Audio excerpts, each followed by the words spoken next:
All right, welcome everybody to the finale of our 8th annual Small Talk auction for advocacy. I'm Alex Bracey, Executive Director here at Small Talk, and it's my honor to be here with you tonight and to present this wonderful panel of amazing individuals for you to see this evening. It's my honor and pleasure to spend the evening with you tonight to celebrate the bravery and greatness of so many children and families that we serve in our community. So before we get started with our panel, I want to thank our sponsors for their incredible support for our event this evening. Our presenting sponsor, Gray Wall Law, MSU Federal Credit Union, Jackson, Good Marketing, MSU Police Department, John Lizette, Holt Diamonddale Insurance Agency, Doggy Daycare and Spa, Sylvia Dimma, Kevin and Sharon McGraw, Hilda Eichelman, Horizon Bank, and Nancy and Michael Vance. Once again, I want to thank all of our sponsors this year for their support. It's been a really amazing year to have some sponsors. This has been a really difficult year, I think, for everybody in our community. And to know that we have the support of so many people is always reassuring for us as an organization, but more importantly for the families that we serve. Now it's my pleasure to introduce our panel and our moderator for tonight. So we have Tabitha Mpamira, who is the founder of the EDGA Foundation, a motivational speaker, activist. Yes, whooping is allowed for all of you. A motivational speaker, activist, therapist, how we met, and educator working to transform trauma across generations.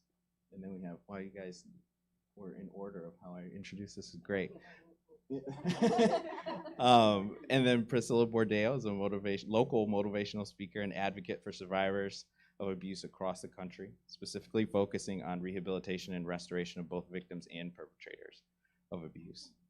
And we have Jessica Curry, middle school science teacher, survivor advocate, and a proud, I assume, very much so, proud board member here at Small Talk. Yes. And then moderating today's panel is Madilyn Merritt. Maddie is a student journalist who was honored as a game changer by the End Violence Against Women International for her bravery in covering the subject of sexual abuse and victim blaming through her review of the Netflix documentary Audrey and Daisy. So thank you all for being here tonight, and I'm gonna hand it off to you, Maddie. Thank you so much. So since you're all here sharing your experiences, I think the most appropriate place to start would be, where do you find the strength to share your experience? And yeah, you can start if you want. Go ahead. Okay, we're doing all. I think I find my strength in other survivors. Knowing that sharing my story could help somebody else either come forward or seek healing for the first time, or find within themselves to know that they are not alone, that this did not just happen to them. Knowing that I could be the game changer for another human gives me the strength to do this work. I would say I find my strength in two things. One, and first and foremost, is my faith in Jesus Christ. He has given me the strength to overcome everything I've experienced in every negative way. But at the same time, I would also say that other survivors, just hearing other stories of people who've been through what I've been through and have not just overcome the situation, but have used it to do good. And that strength in itself keeps me going. I think we're sharing mics here. I would say what gives me strength would be, initially, I wanted to come forward to be a part of the justice system. As a part of the Nassar case, it was important to me to kind of add to the increasing numbers so that sentencing, would be impactful of the magnitude of trauma that had happened. And through that experience, I met just some amazing women and men too. And that gave me a lot of strength, just to see other people who had the same experience, and to find kind of myself within that, but to also get to meet other people and other survivors. And big part of why I came forward was with my name was initially for my students. And so being a name, not just, something you hear about on the news or something that's local, but, you know, being able to be a face and say, like, I went through this and that's going to be okay. And if this happens to you, like, we're strong enough to get through that together. So to be able to be a name and see, you know, their faces, knowing that, hey, like, anything that can happen to me, it's going to be okay. So I would say that gives me the most strength. So, having knowledge of what it's like to share your experience or see other survivors share their experiences, how have you seen the conversation about child abuse change over the years? Ooh, the fact that it's happening and it's acceptable, I mean, makes people uncomfortable, and that's great. We want to be uncomfortable as long as it brings change. We're not afraid of discomfort. But what has changed the most is even the fact that it's happening, that this room has people here at an organization that helps in this issue. The newspapers, media is covering this, right? And that was not a thing before. It's either a little line underneath somewhere, if it's some big name, but now everybody has a voice. We have space to call out people. We have policies that are being moved. Not easy, still needs a lot of work, but the fact that it's happening, that is being such a great change since this works, at least since I started being involved in this work. I would just add, I agree with 100% with that. It used to be something, sexual abuse used to be a thing where you kept within your home, right? You kind of sweep it under the rug. You don't address these things. Whatever happens at home stays at home. But I think that the platforms have just expanded. I mean, it's not even just a topic in the courtrooms. It's topics, like you said, on the news, but now you're even hearing them in the workplace, because sexual abuse is not biased to a person, anyone's economical status. Like, it happens across the board. And so I think now that we're aware of, like, that it's not biased, now we're starting to open up the conversation in all the places that do seem uncomfortable. But how do you bring positive change when you don't speak about it and when you don't know about it? And so little by little, from the Me Too movement to all the other movements that people are bringing, even now, like even with the Nassar victims, now focusing on, you know, the enablers and things like that. The conversations keep growing, and I think that's going to bring the change that we're all longing to see.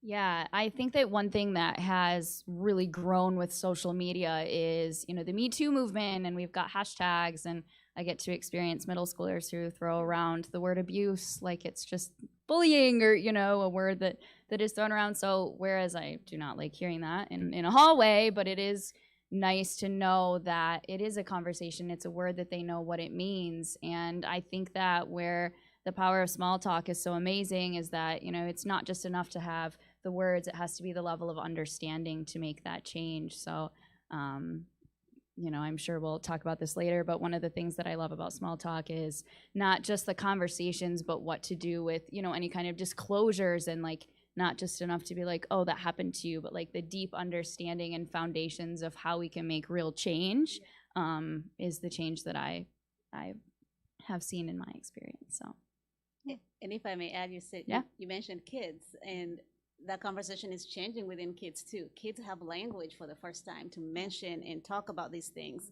My 8-year-old now, when she was 6, we are at this potluck thing, and you know, this man comes over, and she just had cake and her little belly's popping out, and he comes over and pokes her on her belly like, oh, it looks like somebody's full, and she just backed up. And she said, well, first of all, that's body shaming. And second of all, I didn't give you permission to touch my belly. And I was in the corner kind of watching, and the man is looking around like, who is your mother? And I'm going like, well, she got this covered. And I think this conversation now has empowered children to also have agency over their bodies, to know when and how to speak up, which was not a thing when we were going through this. Yeah, I would say in my, I don't know if this was on until now. It seems a lot louder. I would say in my experience as a teacher that, you know, things sessions that we went to as students or assemblies were really focused on bullying and things like that. And now they're a little more about diversity or finding your voice or empowerment and self-confidence. So I'm happy to see that change in the education system. It's not nearly enough or nearly where it should be, but you're absolutely right, Tabitha, that, you know, seeing kids find their voice just feels like a trickle down that is so powerful and so exciting, not just as a teacher or a survivor, but just for everybody. So, yeah. Well, that's a great segue into our next question. What do adults need to know about supporting survivors of child sexual abuse once they have disclosed their abuse and found their voice to speak up about their experiences? Yeah, I can start with this one. So part of our professional development this year that I was super proud of was trauma-informed training, which I'm so proud of our school district, Go Langsburg, for having that. And the presenter had brought up the importance or how amazing it is to say the words, like, let me hold that for you. You know, these things that you've disclosed to me, like, you don't need to carry that burden anymore. Let me take that from you. Because if you think of what it's like to be a kid, when a lot of these children who are disclosing, like, they might not even know how to use a toaster yet. You know, if we think of the age that they're at and where they're at developmentally, if we look back to the things that we were thinking about when we were that age, it's nowhere near what is put on their plate. So I think to be able to have the conversation of, like, not only am I going to believe you and I'm going to hear you, but I'm going to take that for you.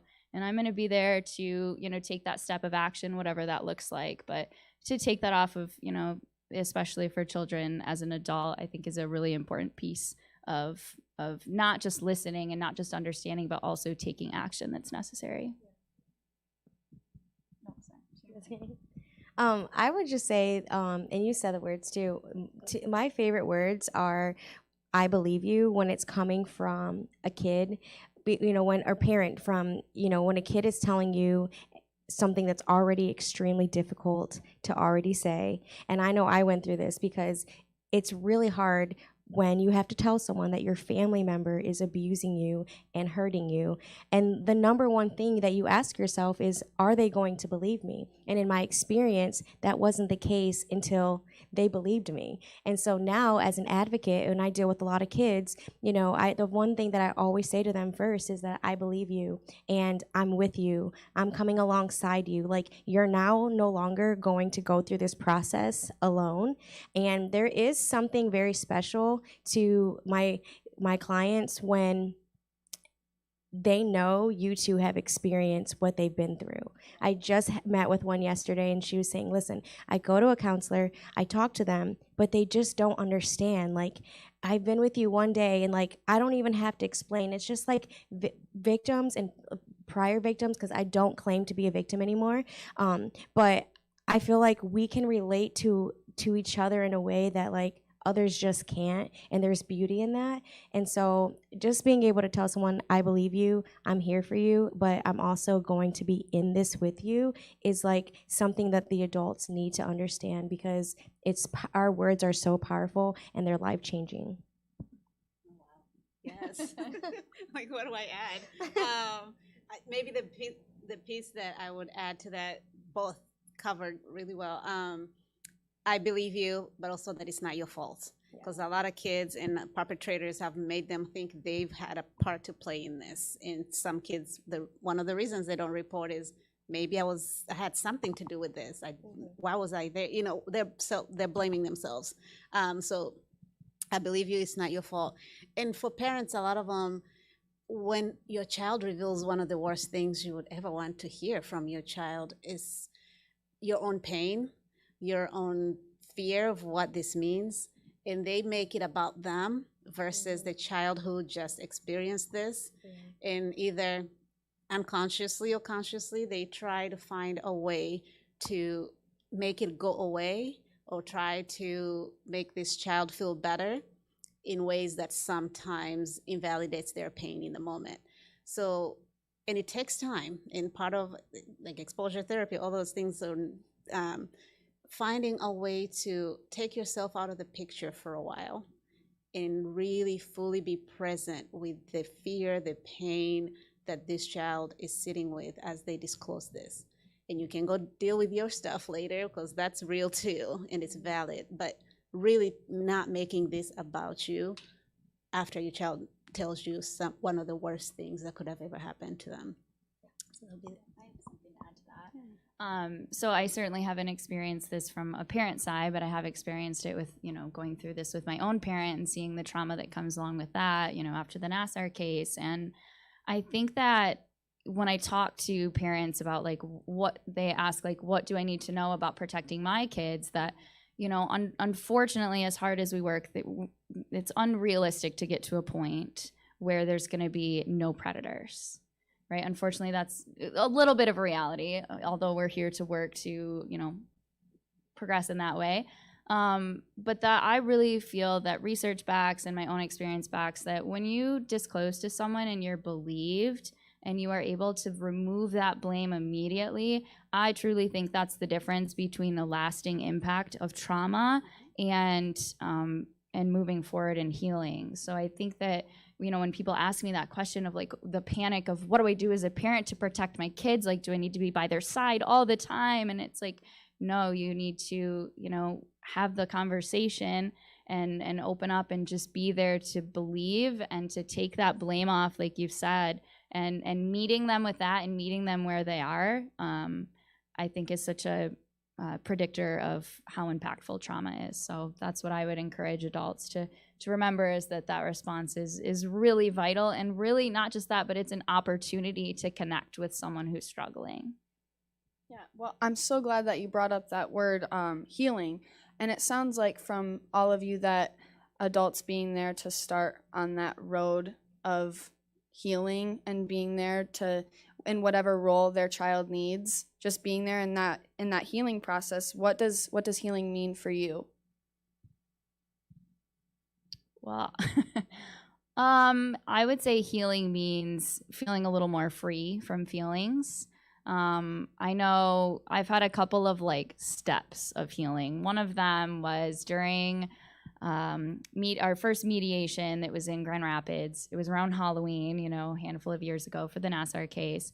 And I would consider myself kind of a happy-go-lucky, bubbly, I know that's such a shock, kind of person. And I just remember walking out of, the meeting, and I just like felt like if I was an emoji, I would have like things coming out of my ears. I was so angry at like the world. And I remember going to the grocery store and I was like, no one should look at me. Like I was just so mad.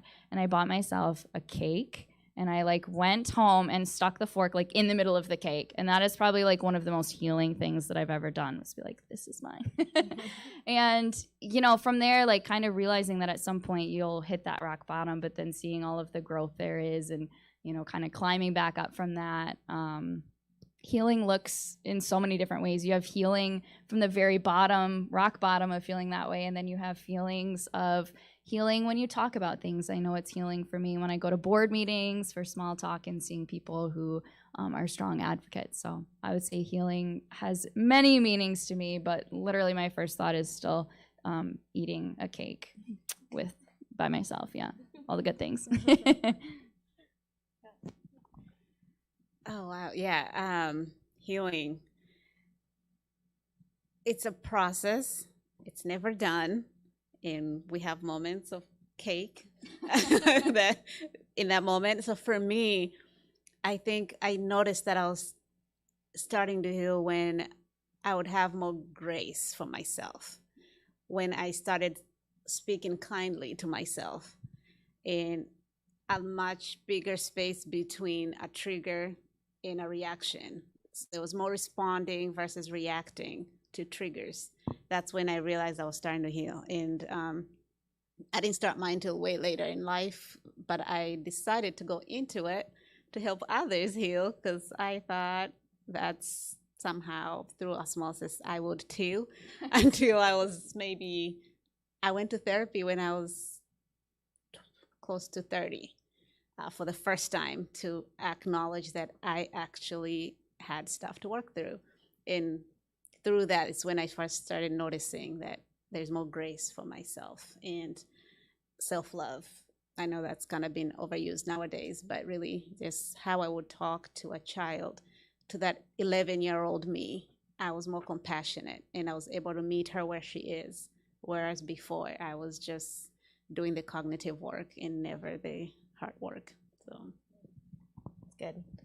Healing for me, honestly, is a choice, like any other thing in our lives. I believe and agree that healing is a process, but we all choose how long we want to be in that process. And everyone is so different in how long they want to stay in the levels. So for me, I would have to say that healing is both Christ and counseling going hand in hand. My faith is a big part of who I am, but I think in the faith-based world, we think that just everything should just go away and like we don't have to put in the work, and that's such a lie. The counseling piece is so key because that's what helps us identify those deeply rooted things that are in us. So like you may have thrown the fork, like you may have like put the fork in the cake and it felt good in the physical part of who you are, but it was because of what was going on inside of you. And so healing is a choice, and I think that it's also a gift that we can apply to ourselves at any moment that we want. And that's my favorite part of my advocacy work, is taking what I've learned about healing and helping other victims understand that they no longer have to be a victim. We can actually go from being a victim to being victorious if we choose to go through the process of healing, because it's a gift to ourselves. And I think that's just such a beautiful thing. Who are some of the people in your life that helped you heal?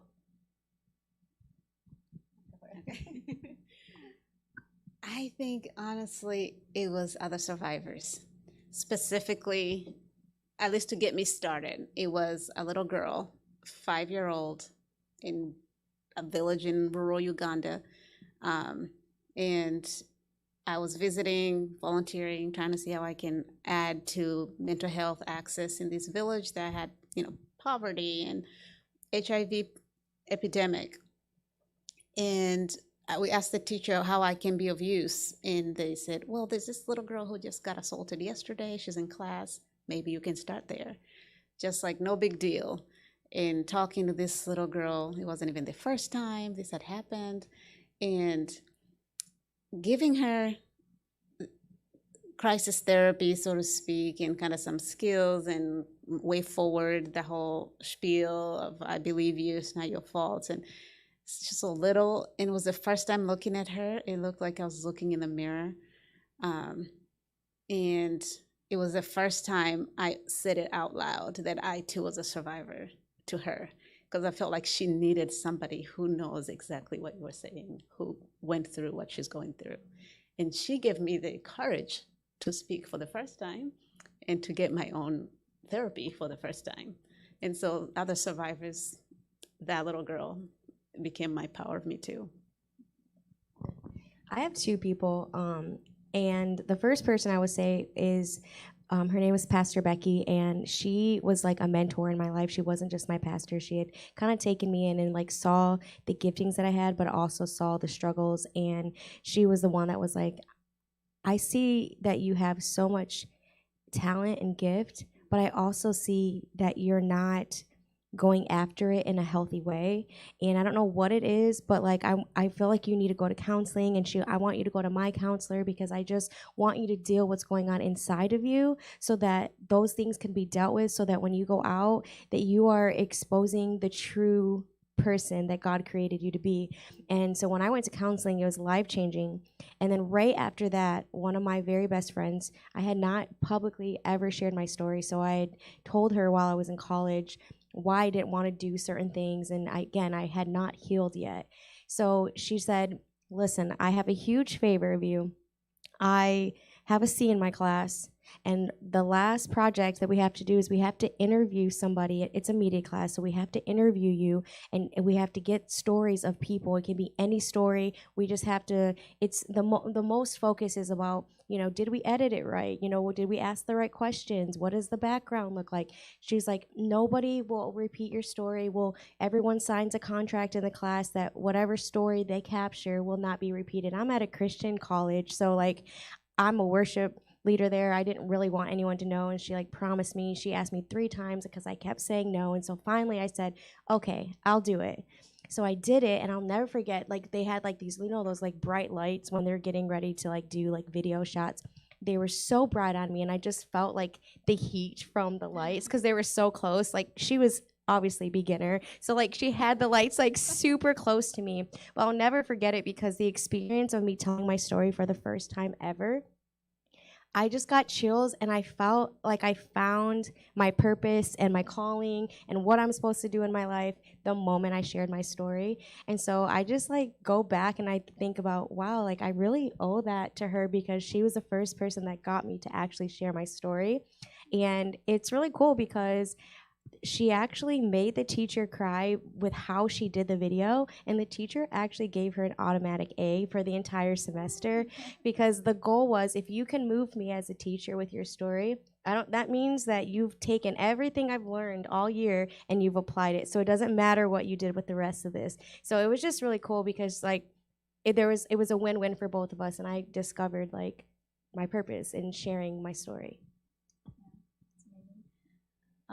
Something they don't tell you about disclosing your story publicly is the amount of people who flood into you to tell you that something's also happened to them in their lifetime, which is amazing. But when I first came out with my story from the Nassar case, it was like the grocery store. I'd run into someone and there's a disclosure. It was at work. There it is. A student, it was just constant. And at first that was like very challenging, like you're struggling with your own things. And then as I began to heal, I realized like that was empowering, and that helped me heal, to realize like the network that has been created. And even if it's, a post on social media with a Me Too, or, seeing it on the news, like that became really big. So I would say, other people's stories have helped me heal. And also so when I had first come out with my name in court for the Nassar trials, I was working with a dance company and had about 40 students that I worked with,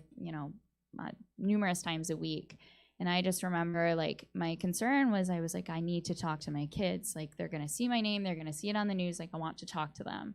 And so I had what was like such a hard conversation, having no words, but, trusting in my faith that God would guide me there. And, of course, shed lots of tears and just spoke to this group of kids. And I had probably 3 college level students come to me and say, like, this is going on at work and I haven't told anyone and I'm going to now.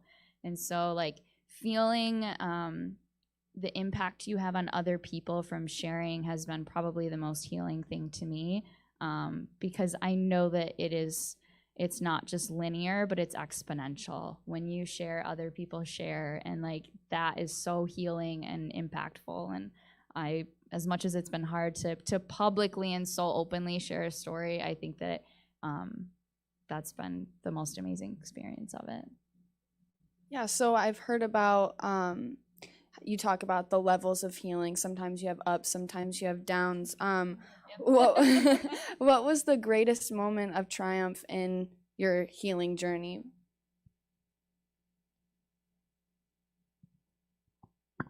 Yeah. I was going to say, very similar to what you just shared. I first shared my story like publicly on social media, not knowing that it was going to explode in numbers. Like I had no idea. Like it was Easter. It's my favorite holiday. Again, my faith base. I'm like, thank you, God, for what you did for me. So I'm like, I'm going to share my story on Easter Sunday, not knowing that it would turn into where I'm at now. And the same thing happened. I had hundreds, almost thousands of emails, Facebook messages from Instagram to like, it took me months to even get back to every single person because of course that now became my goal. So I was like, I have to like respond to all these people. But I felt like when that happened, again, it just reassured me that this is what I'm supposed to do with my life. I'm supposed to help people overcome what's been done to them. And I felt like the victory in that piece was knowing that people thought that I was like, they felt like I was a safe person to come to. And I felt like they're now in my hands, and I don't want to take this lightly. I want to take it seriously.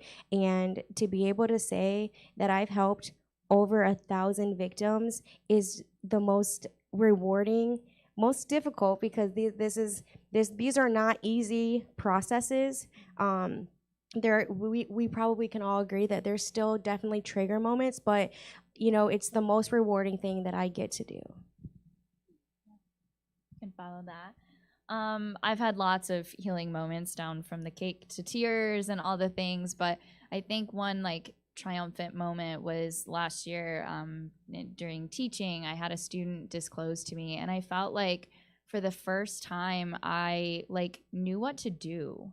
It wasn't an immediate I was struck emotionally, brought back to my own flashbacks of things, but I was I can handle this and I can help you, and I'm okay, and now you're gonna be okay, because now I'm on your side, and you're stuck with me, and that was really healing, to feel capable, and I was able to help, and I knew how they were feeling, and I knew what I would have needed in that moment. So I think that was a big moment. Yeah, sorry. That's beautiful. Yeah, for me, it's just from that little girl story where my aha moment in that time was, either you don't think you deserve the healing you give others, or you're a coward, you're a hypocrite, you don't want to do the work that it takes to heal. And coming from that, doing therapy, to founding a nonprofit, that I was like, okay, we're going to end this. Because in that 2 weeks, a couple more girls came forward. That part of knowing is okay, now I have to do something. And I think the climax of all that, where I was so like I said, I didn't tell anyone. And how I'm not proud of this, but I didn't know how to even talk about it when I was ready to. And the way I told my dad about it was sending him an article in a magazine that I revealed to a journalist before revealing to my own family. So I just sent them this article, so I got something to tell y'all, read that, process that, and then we can talk. It's I'm from a culture, we don't talk about anything real. We don't talk about anything emotional. I didn't know how they were gonna handle this. And I kind of got away from that, of talking to the people I know and are close to me about this. So where I think I was really proud of how far I've come was getting on stage at a TED Talk and telling the whole world that I was a survivor, knowing that my whole country is going to hear this, everybody I know is going to hear this, and I was okay with that. It was when I came to terms with my healing is in the sharing and not in their response. That's when I was okay, I think I'm there now. So from sending articles to actually claiming this on the stage. Yeah. Yeah, so we've talked a lot about that healing process. The focus of our panel today is hope and healing. So what piece of advice would you give to the young survivors who are beginning their healing journey at Small Talk?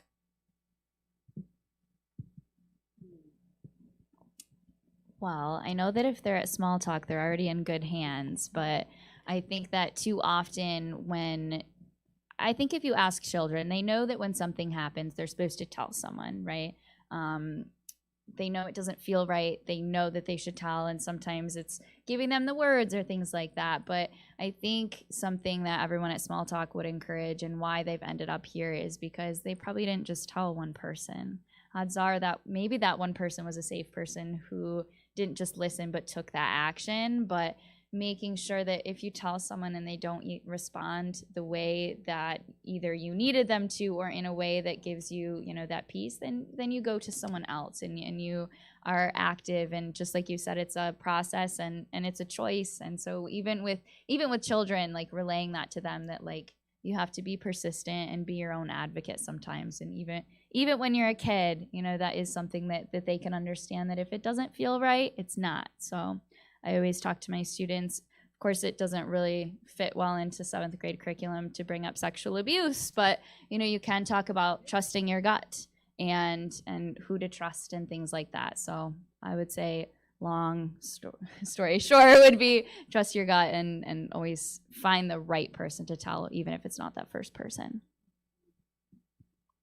I think my advice for a young survivor would be, one would be letting them know they're not alone, that they have a community, a tribe of not only survivors, but also those who get this, such as Small Talk. So you will be supported we're all here to fight for you. The other piece would be that it gets better. It's not always gonna feel like this, and we see you, and not to ever let your trauma define who you are. You are priceless, and their worth is not embedded in what happens to them. So that would be my advice. I really feel like she took my answer because I agree. I would say that this is not your forever. I remember feeling like this is going to be my forever life, especially when you've grown up in a very dysfunctional home and this is, sexual abuse is repetitive. I remember just thinking like this is my life.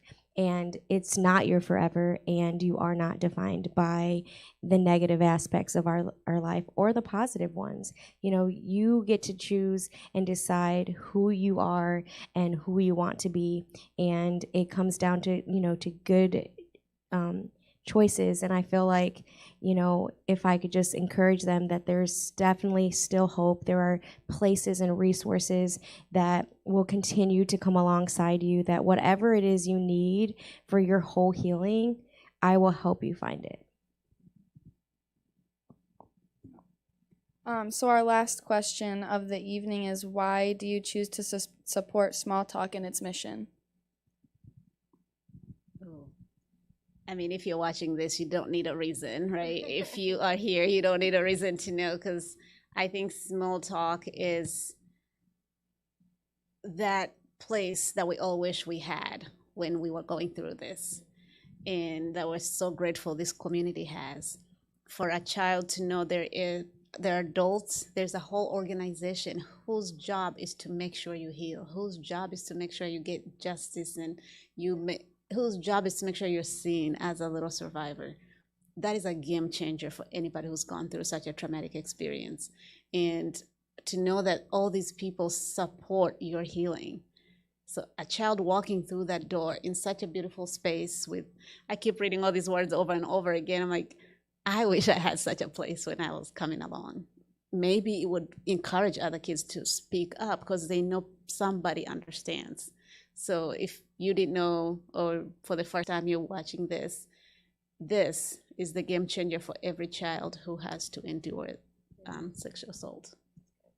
I love Small Talk. I work for a local and a national organization, and I love telling people about Small Talk because I did not have a Small Talk during my situation. And I wish that I would have, because I really sincerely believe that my life would have been completely different.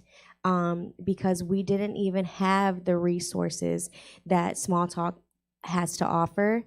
And I would also just say that I loved the way that they set up things for children in their interviewing process, where it doesn't re-traumatize kids, especially coming from a court advocate and seeing what that process is and how long and how difficult it can be for children, especially.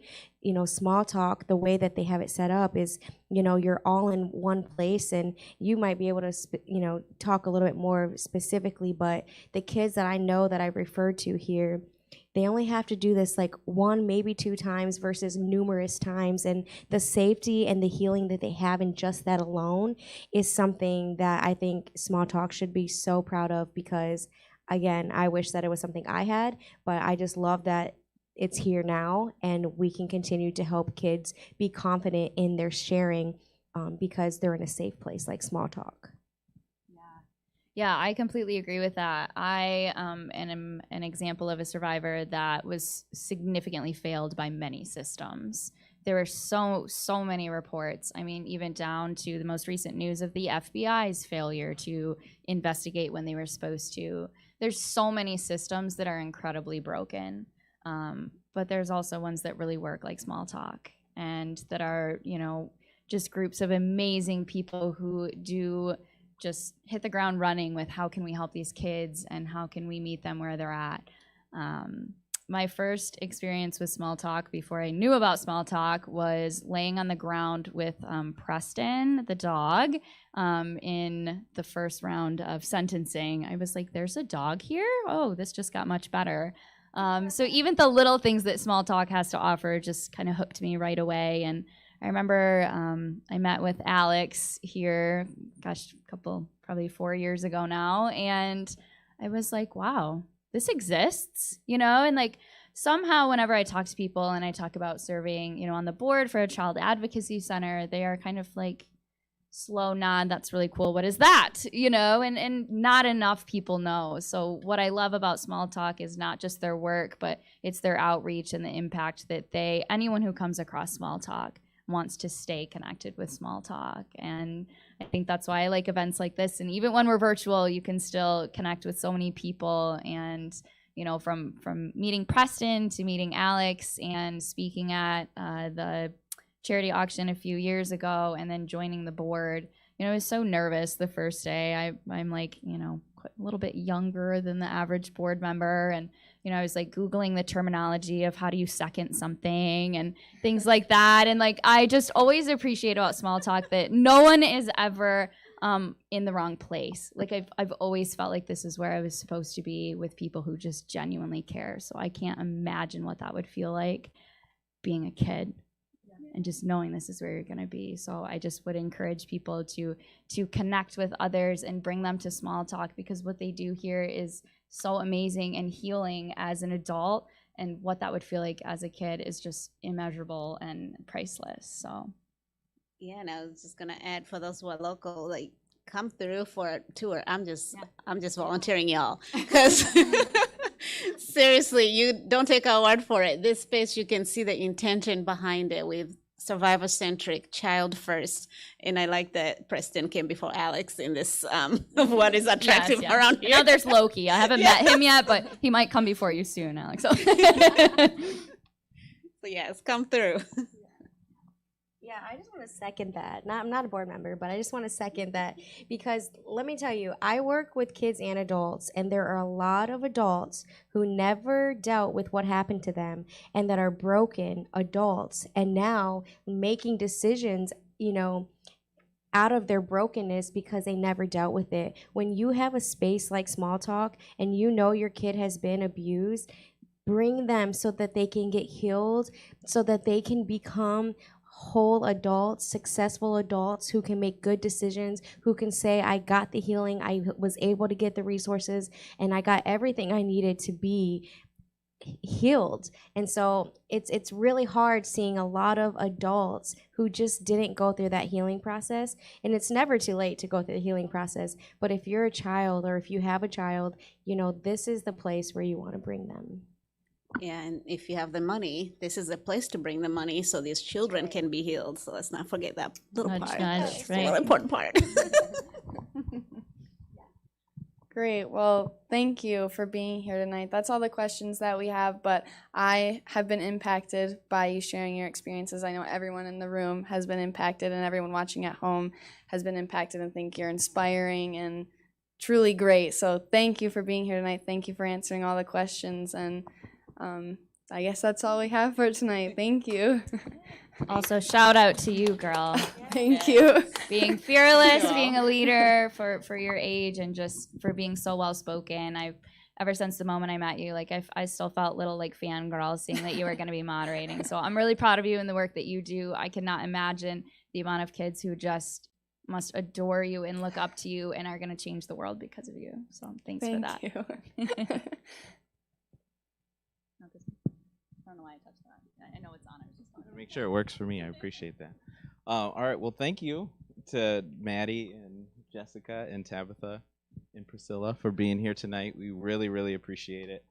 You know, sharing your stories with us. I know, you know, I've got the chance to speak with all of you, you know, individually and as a group, and you all, you know, participated in the panel last year. But being able to hear, you know, your stories again is always inspiring, and you know, just reminds me of the great and important work that we have to do at Small Talk, and reminds me that the work is not done either. We're just getting started. So you know, and again, you know, I want to special shout out to Maddie too. I mean, she's definitely been an inspiration for us here at Small Talk. There are certainly some things that we're working on to, you know, get the youth more involved in our organization, and that is in great part to, you know, Maddie's influence and you know, great work that she has been doing, just independent and, you know, on her own, which is really, really incredible. So Thank you so much for being a part of this year. We really appreciate it. So bidding has closed. Bidding closed at 7 p.m., but our work is not done. We still need your help to reach our goal. We're at about 106,000 right now of 155. So you see that on this, 107. So it's even better than when I asked a little bit ago. So we are doing great work, but like I said, we still got a ways to go. So while you're watching this, I want to encourage you, if you're watching on a laptop, take out your phone. If you're watching on your phone, take out your laptop. Go to our auction site and make a donation now. We want to, call your friends, give them the link, tell them to donate.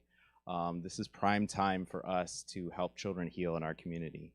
Every dollar that you donate tonight is going to go directly to supporting children and families who are impacted by abuse. We believe here at Small Talk that every child has the right to heal.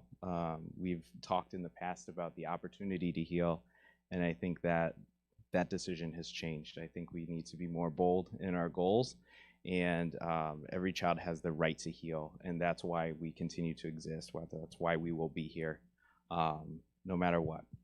We call this the event the Auction for Advocacy, 14 days to end child abuse.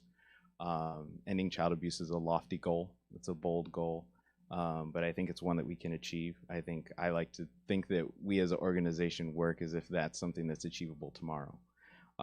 So we want to make sure that, we want today to be the beginning of the end of child abuse, and we can do that with your help tonight.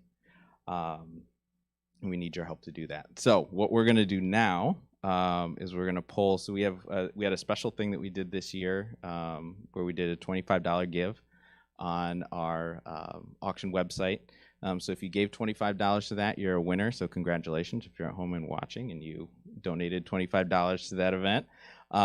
You won a gift card to either Soul Nutrition, Eastside Fish Fry, Chick-fil-A, or Tailgaters in DeWitt. So you can get donuts or coffee, which is great. But one lucky person is going to win a $500 Meijer gift card. So Meijer has everything. You can get whatever you want. A new dress, yes. Yeah, see, there you go. This is perfect. You have lots of options. So we're going to get ready to pull. So are we ready? All right. So we have a great operation here. We have a whole tumbler. Those drum rolls are great.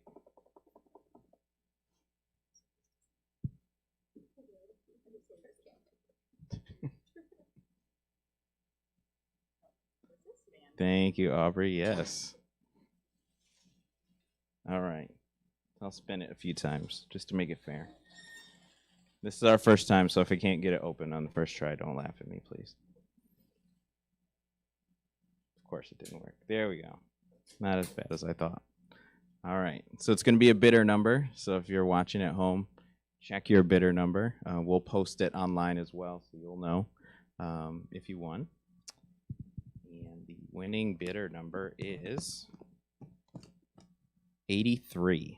So whoever is bidder number 83, congratulations. You not only won a gift card to a local restaurant, but you also won $500 for Meijer. So congratulations. And just before we finish up tonight too, I just want to say some special thank yous to, one, to Greywall Law for being the presenting sponsor this year. We really appreciate their support. They've been wonderful supporters of us for a very long time. I want to thank our board and our staff for being very involved this year in our event. I want to thank our auction committee. Some of those people I'm sure are watching and are here tonight who have been absolute superstars and have volunteered in many, many different ways to make sure that this year's event was really, really successful. I want to thank the co-chairs of our event, our board president, chairperson, Annie Harrison, and Aubrey Vance, who's our lead forensic interviewer here at Small Talk, and Chelsea, our development director, who's just started this year, but has done a great job in helping us raise money for this really important cause that we all care so much about. So again, now is the time to give. Now is the time to facilitate healing for children in our community. Pull out your phones, get out your laptops, and help us reach our goal this year. We are going to leave the bidding or the donation portion open on the website until September 30th. But we want to reach that goal well before then. So let's get to work. Thanks so much.